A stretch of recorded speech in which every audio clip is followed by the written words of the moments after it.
शिरोमणि सलीला पराम्बा भगवती माँ नर्मदा जी की इस दिव्य उद्गम स्थली तपोवन अमरकंटक के इस सुरम्य वातावरण में आज हम सब लोग बड़े सौभाग्यशाली हैं। शक्ति पर्व की इस नवमी तिथि में कल को विजयादशमी है। आज हम शक्ति की उपासना के अंतिम पड़ाव पर खड़े हैं। प्रथमम शैलपुत्री च, द्वितीयम ब्रह्मचारिणी, तृतीयम चंद्रघंटेति, पुष्मांडेति चतुर्थम, पंचमम स्कंदमादेति, षष्ठम कात्यायनीति च, सप्तमम कालरात्रि च, महागौरी च चाष्टकम, नवमम सिद्धिदात्री च। ये माँ के 9 स्वरूप हैं और हमारी जीवन की भी समस्याएं इसी तरह की है। तो ये 9 रूपों में माँ हमारे जीवन की संपूर्ण समस्याओं का समाधान करके फिर विजयादशमी के रूप में हम लोग उत्सव मनाते हैं। हमारे जीवन में आई हुई विपत्ति, हमारे जीवन में आए हुए विघ्न, हमारे जीवन में आई हुई अशांति, जिससे भी हम पीड़ित हैं, उन सबको की निवृत्ति करते हुए माँ इस उपासना पर्व के ऊपर फिर हमें विजयोत्सव की ओर प्रेरित करती है। फिर आती है शरद पूर्णिमा। शरद पूर्णिमा के दिन चंद्रमा अपनी संपूर्ण कलाओं में अमृत को भर करके इस पृथ्वी में बरसाता है। औषधि पुष्ट होती है, अनाज पुष्ट होते हैं, वातावरण दिव्य बनता है। इसके पश्चात हम दीपोत्सवी महोत्सव मनाते हैं, आनंद का महोत्सव मनाते हैं। यह हमारी उपासना क्रम की एक विधा है। आज अनेक महापुरुषों को आप लोगों ने इस मंच के माध्यम से श्रवण किया। सबने बड़ी सुंदर चर्चाएं की। हमारे रानोपाली आश्रम के परम विद्वान श्रीमंत भरद्वाज जी महाराज ने शक्ति तत्व के उस गहराई से चिंतन करते हुए माँ की प्रसन्नता हमें किस तरीके से प्राप्त होती है इसका विवेचन किया। बहुत सारगर्भित शास्त्रीय प्रमाण से उत्पन्न बहुत सुंदर व्याख्या आप लोगों ने श्रवण की। क्रम का आरंभ करते हुए हमारे धनंजय मिश्रा जी ने भागवत को माध्यम बना करके 9 दिन तक आप लोगों के सामने विविध विषयों में चर्चा की, जो जीवन के लिए पाथेय है, मार्ग है। कल या परसों मैंने आपको बताया था, खौफंता यक्ष ने प्रश्न किया। उसके पश्चात युधिष्ठिर ने उत्तर देते हुए कहा, महाजनो येन गतः सपंता। मार्ग क्या है जिसके ऊपर महापुरुष चले हों। मार्ग वह है जिसको महापुरुष बताए, वही हमारा मार्ग है। तो महापुरुषों के बताए हुए मार्ग में चलना, यह हमारी साधना की पद्धति है। उसके पूर्व हमारे सिंह साहब ने, जो एक एडवोकेट भी हैं, बहुत अच्छे चिंतक हैं, उन्होंने जीवन के विषय में आपको बड़ी सुंदर चर्चा सुनाई। देखो, जीवन में हम जहाँ जहाँ पे भी पराजित होते हैं कि वहाँ पे हमने जीवन के तथ्य को समझा नहीं, इसीलिए हम पराजित होते हैं। समस्याएं और समाधान दोनों एक साथ चलने वाली प्रक्रिया है। समस्याओं में हम जो है से चिंतित होते हैं, जब समाधान आता है तो हम उसको भूल जाते हैं। यही हमारे जीवन का भटकाव है। और गुरु तत्व के विषय में भी उन्होंने बड़ी सुंदर बात कही। आज समय नहीं है, लगभग 8 बज रहे हैं, फिर आरती का भी महाआरती का क्रम है। आज महाआरती का समापन है। शास्त्रों के विवेचन के माध्यम से महापुरुषों ने प्रचुर प्रमाणों के माध्यम से वैदिक परंपरा, हमारी शास्त्रीय परंपरा, जो एक दूसरे की पूरक है, भिन्न नहीं है, दोनों एक दूसरे की पूरक है। इससे गुरु तत्व का बड़ा सुंदर विवेचन किया। हमारे संतों में एक सदुपरी भाषा चलती है। जो संत अपने अनुभव के आधार पर जिस बात को कहते हैं, तो सदुपरी भाषा में गुरु तत्व के विषय में बड़ा सुंदर समझाया गया है। हम लोग जब भगवान के सामने प्रार्थना करते हैं तो हम एक मंत्र बोलते हैं। पहले हम गुरु की वंदना करते हैं और गुरु की वंदना करते हुए हम ये प्रार्थना करते हैं, गुरु ब्रह्मा, गुरु ब्रह्मा है, ब्रह्मा सृजन का देवता है, गुरु विष्णु, गुरु विष्णु है जो पालन का देवता है, सृजन करने वाला और पालन करने वाला। जैसे किसान एक बीज को जमीन में डालता है तो जब वो अंकुरित होता है तो ये सृजन हुआ, किंतु उस अंकुर को एक वृक्ष के रूप में परिवर्तन करने की जो विधा है, पालन की विधा है, उसको जंगली जानवरों से बचाना पड़ता है। जमीन में चारा चुगने वाली उन जानवरों से उसे बचाना पड़ता है। कोई बच्चा खेल खेल में उस अंकुर को जो है तोड़ न दे, उसको बड़ा होने से रोक नहीं दे, इसकी भी सुरक्षा करनी पड़ती है। तो गुरु विष्णु के रूप में है। गुरुदेवो महेश्वर, हम ये बोलते हैं कि गुरु महेश्वर है। महेश्वर कहते हैं संहार के देवता। अगर हम इसको इस रूप में समझें तो अच्छी तरह से हम समझ पाएंगे। हमारे अंतःकरण में जो जन्म जन्मांतरों के संस्कारों से जो मल है, जो बंधन के हेतु हैं, उस कचरे को साफ कर देता है शिव महेश्वर। देखो, जैसे किसान खेत में हल जोतता है, खंखार जो उसमें घास के कण होते हैं उन्हें निकाल देता है। एक बार नहीं, 2-2, 3-3 बार हल जोतता है। जब तक मिट्टी से उस खंखार के बीज बाहर नहीं आते हैं, वह खत्म नहीं होता, तब तक जोतता है। फिर अच्छे किस्म की उसमें खाद डालता है, फिर पानी डालता है। पानी डालने के बाद फिर बीज बोता है, तब बीज वह अंकुरित होता है।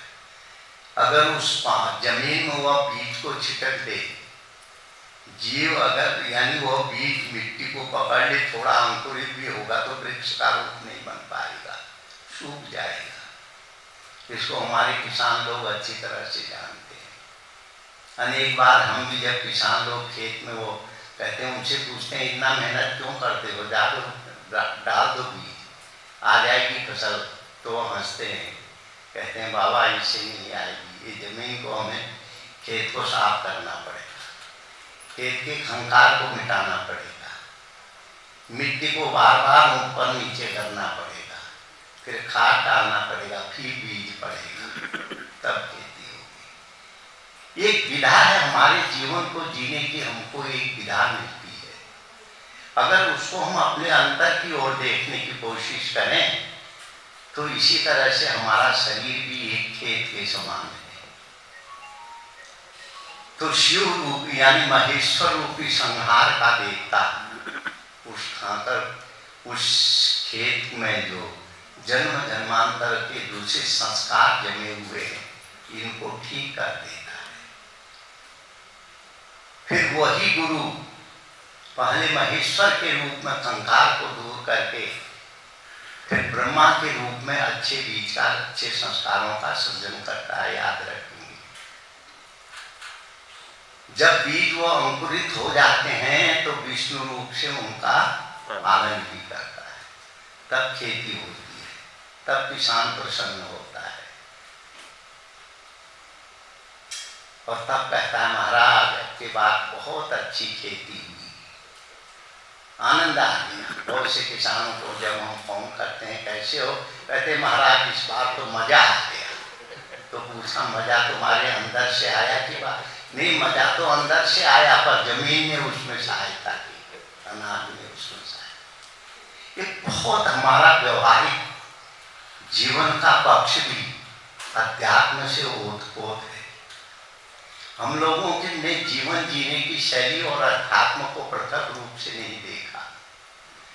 हमने जीवन में जो है उसको ओतप्रोत किया, एक दूसरे का पूरक बनाया।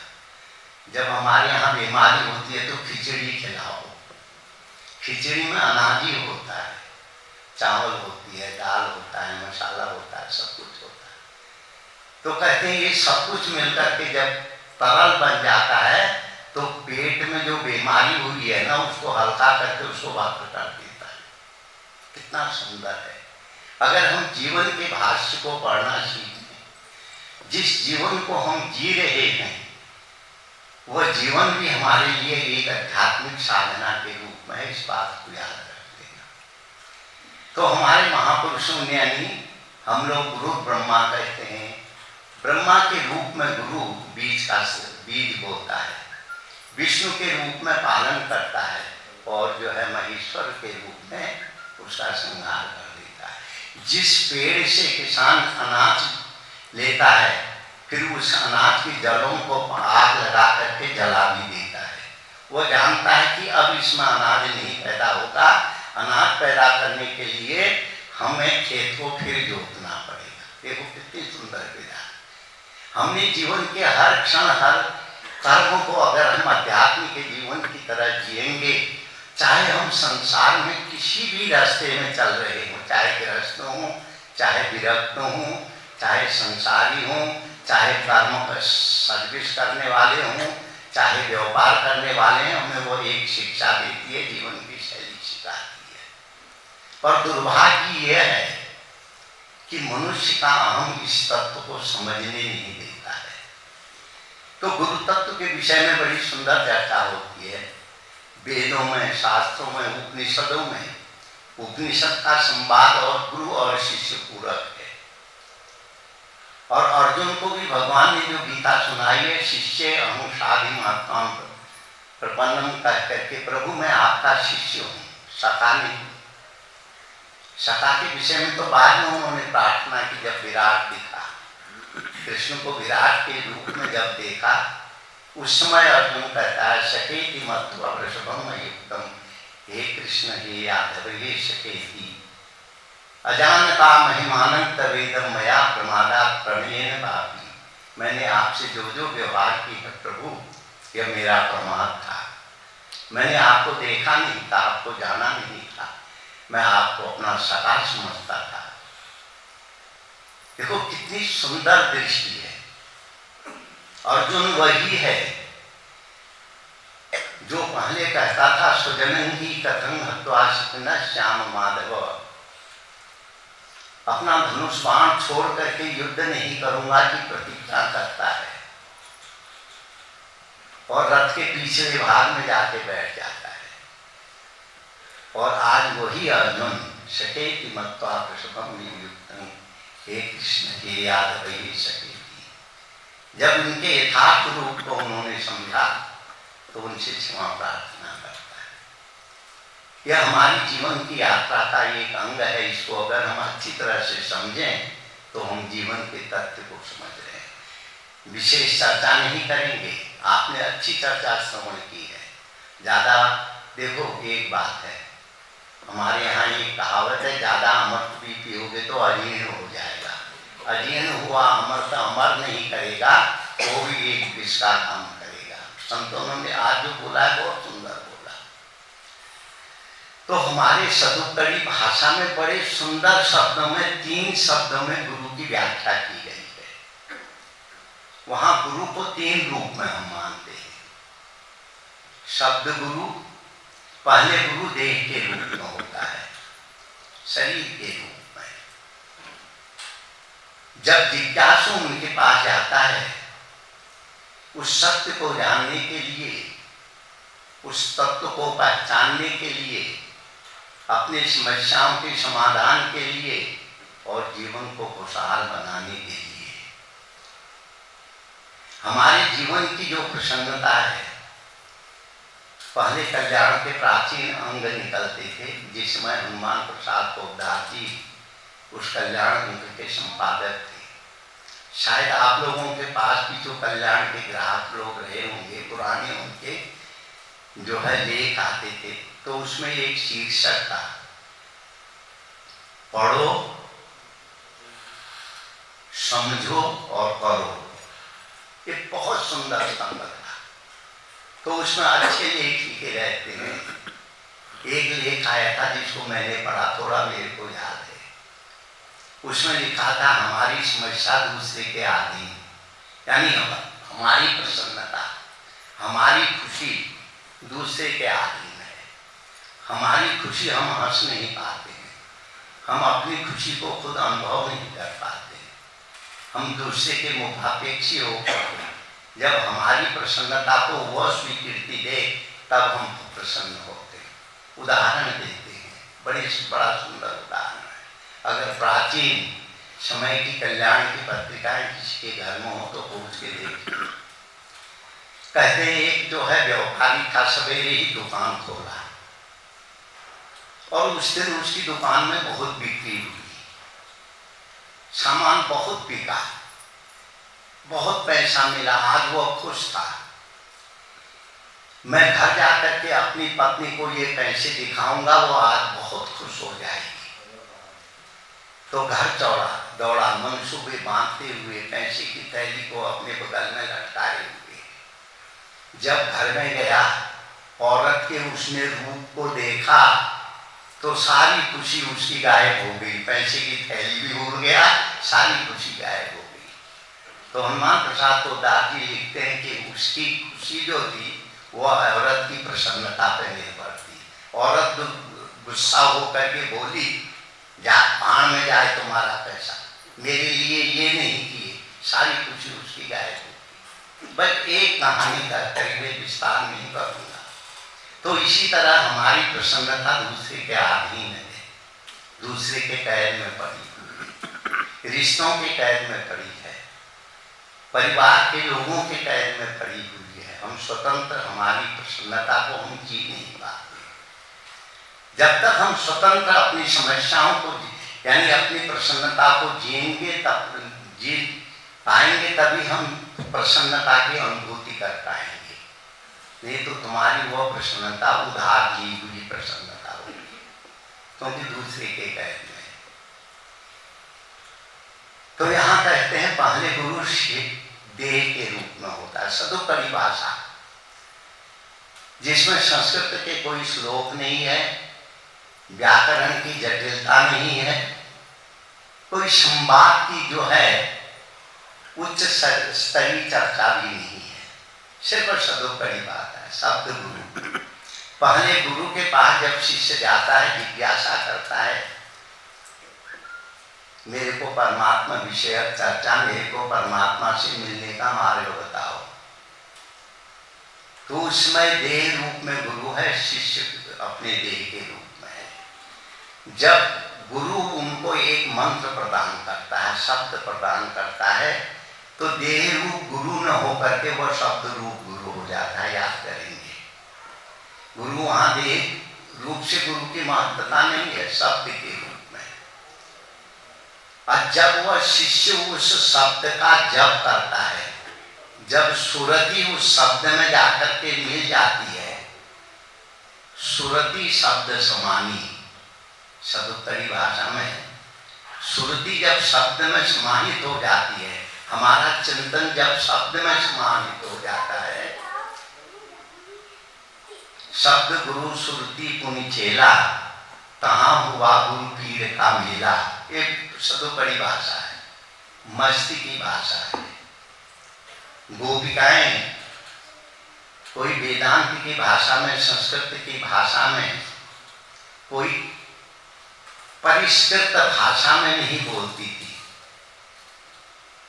गोपियों का हृदय के उद्गार था कृष्ण के प्रति। इसीलिए रसनान कवि ने बड़ी सुंदर बात लिखी है।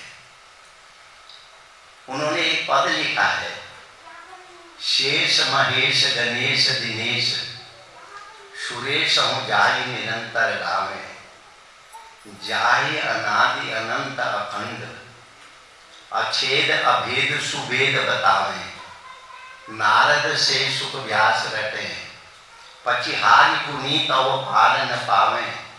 यहाँ तक तो शास्त्रज्ञ व्यक्ति, यहाँ शास्त्रज्ञों की निंदा नहीं है, यहाँ भाव की प्रधानता को व्यक्त करने के लिए गोपिकाओं का उद्गार है, गोपियों का चरित्र है।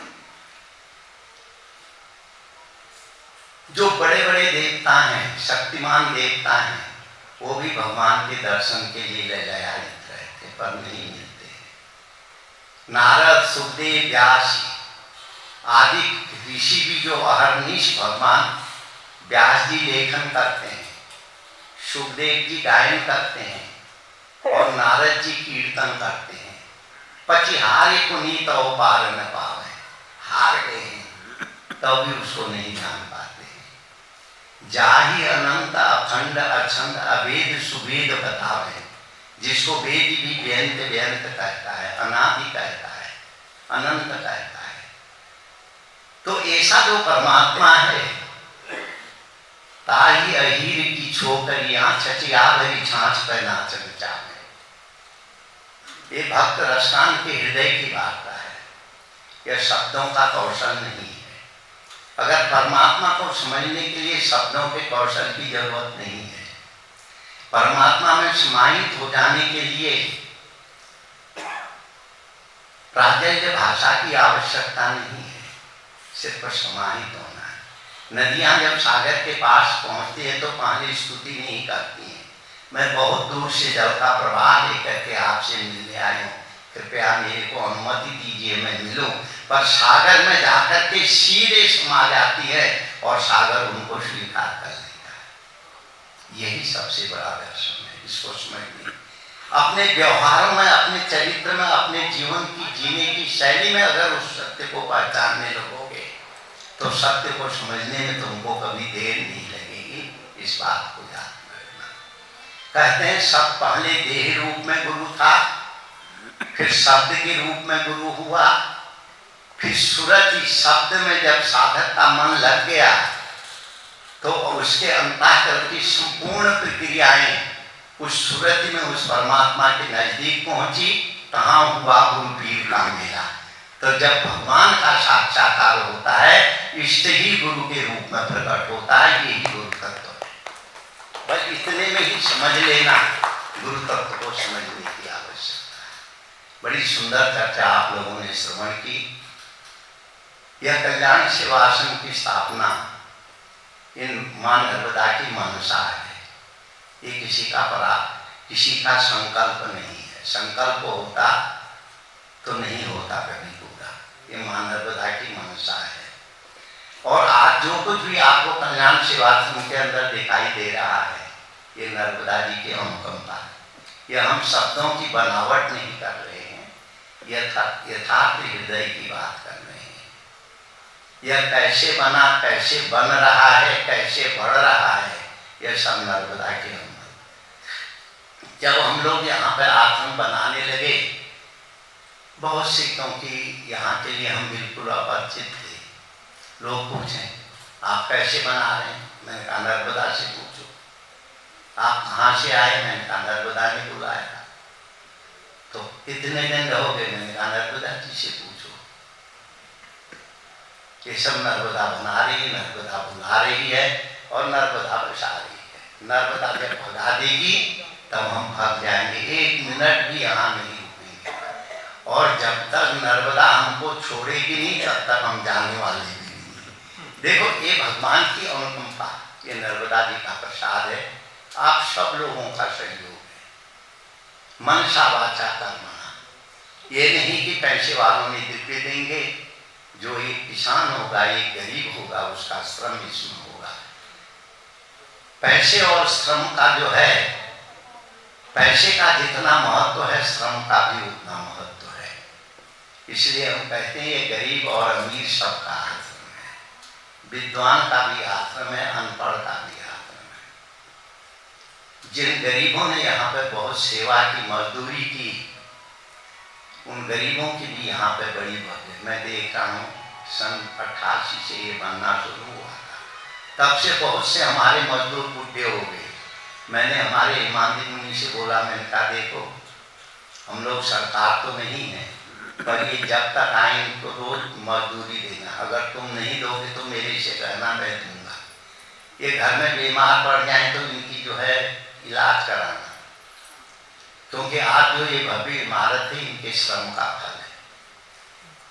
परस्पर इष्ट परस्पर भावयंत श्रेयो परमवासक, परस्पर गीता में भगवान ने लिखा है, देवान भावयतानेन ते देवा भावयंत परस्पर भावयंत श्रेयो परमवासक। यह रटने की वस्तु नहीं, याद करने की वस्तु है। जब ब्रह्मा जी ने इस सृष्टि को बनाया, मनुष्य और देवताओं को बुलाया और मनुष्यों से कहा, देवान भाव यज्ञ, तुम अपनी भावनाओं के द्वारा देवताओं का यजन करो, देवत्व को अपने अंदर विकसित करो। अगर तुम देवत्व को अपने अंदर विकसित नहीं करोगे तो तुम्हारे अंदर में असुरत्व भाव प्रकट होगा। ये हमारे यहाँ देहात में कहावत है, शायद अब है कि नहीं, हमें कहते हैं खाली मकान में भूत घुस जाता है, इसलिए रोज मकान में बिजली जलाया करो, बत्ती जलाया करो। ये बात मेरे को भी लगा, साहब जब मकान बन गया तो भूत कहाँ से आएगा, अंधेरे घर में भूत का भय होता ही है। देवान भाव इतने न, हे मनुष्यो तुम अपने भावनाओं के द्वारा देवताओं का यजन करो। ते देवा भावयन्तवा, तुम्हारी भावनाओं से प्रसन्न हुए वो देवता लोग तुम्हारी मंगल कामना करेंगे। तो परस्पर भावयंत, तुम भावनाओं से देवता का यजन करोगे, वह देवता लोग भावनाओं से तुम्हारी मंगल की अभिवृद्धि की कामना करेंगे। परस्पर भावयंत, इस तरीके से परस्पर भावनाओं के द्वारा श्रेयो परमवासक, तुम भी मोक्ष को प्राप्त होगे, सुखी हो जाओगे और देवता लोग भी सुखी होंगे। यह हमारा वो है। तो मां नर्मदा जी के आशीर्वाद स्वरूप इस दिव्य तपोवन में मां नर्मदा जी के अनुकंपा से आश्रम स्थापित है। आप सब लोगों का है, गरीब का भी है, अमीर का भी है। अमीर का इसलिए है उन्होंने परिश्रम करके जो संपत्ति कमाई इस आश्रम में विनियोजन किया, इसलिए भी वह धन्यवाद के पात्र है। और गरीब का इसलिए है, पैसे यहाँ आ जाते, मजदूर मजदूरी नहीं करते तो भी ये नहीं बनता। परस्पर तो खूब हमें प्रसन्नता हुई। आप सब दूर दूर से यहाँ आए और यहाँ रहे, इसके लिए आप सब लोग धन्यवाद के पात्र हैं। कल को जो है विजयादशमी का दिन है, सवेरे से यहाँ कार्यक्रम होगा, तब समापन होगा। हमारे यहाँ पे आश्रम के नियम के अनुसार, जैसे हमारे श्री महंत जी भरतदास जी बोले, हमारे यहाँ अरदास की परंपरा है। हम सामूहिक रूप से ध्वज के सामने, यह धर्म ध्वज है, हमारे यहाँ जो भी अच्छा कार्य होता है उसमें पहले ध्वजास्थापन होती है। ध्वज माने हमेशा दृढ़ रहने वाला। तो इनकी ध्वजा की स्थापना होगी, फिर अरदास होगा, सेवकों की तरफ से प्रथम पुष्पम समर्पित होगा, फिर संतों का थोड़ा उद्बोधन होगा।